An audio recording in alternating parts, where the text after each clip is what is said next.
கூட்டு வட்டியிலேருந்து ஒரு சம் பார்க்க போகிறோம். இந்த சம் வந்து எப்படி கொடுத்துருக்காங்கன்னு பாருங்களேன்.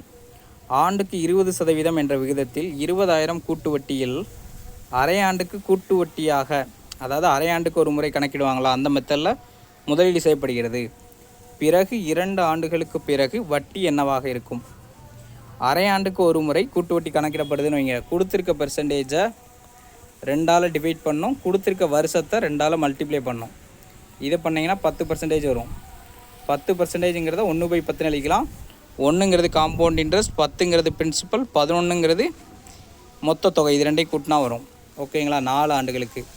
இப்போ என்ன பண்ணணும்? இந்த 10ஐயும் 11ஐயும் எழுதிக்கோங்க. இங்கே இயர் வந்து 4 அப்படின்னு வந்துச்சுன்னா 10/4 11/4. இது ரெண்டுக்கும் உள்ள டிஃப்ரெண்ட் தான் எனது காம்பவுண்ட் இன்ட்ரெஸ்ட்டு. இந்த 10/4ங்கிறது பிரின்சிபலு, இது வந்து மொத்த தொகை. இதை தான் நீங்கள் ஞாபகம் வச்சுக்கணும். ஓகேங்களா? இப்போ கொஸ்டினில் என்ன கொடுத்துருக்காங்களோ அது கூட கம்பேர் பண்ணி ஆன்சர் கண்டுபிடிச்சிடணும்.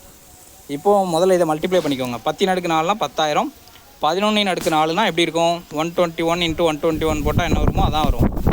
121 2ஆல் மல்டிப்ளை பண்ணால் 2 4 2 மறுபடியும் 121 இருக்கும்.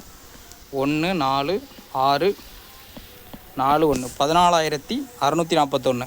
இப்போ இது ரெண்டுக்கு உள்ள டிஃப்ரெண்ட் என்ன இருக்கும்? 10,000 கழிச்சா 4,641. இப்போ ஓகேவா? இப்போ கொடுத்துருக்க டேட்டா என்னது, அதுலேருந்து என்ன கேட்டிருக்காங்கன்னு பாருங்கள். வட்டி தான் கேட்டிருக்காங்க. வட்டிங்கிறது இதான் கேட்டிருக்காங்க. ஆனால் 20,000 முதலீடு செய்யப்படுகிறது. பிரின்சிபல் வந்து 20,000 கொடுத்துருக்காங்க. இப்போ என்ன பண்ணணும்?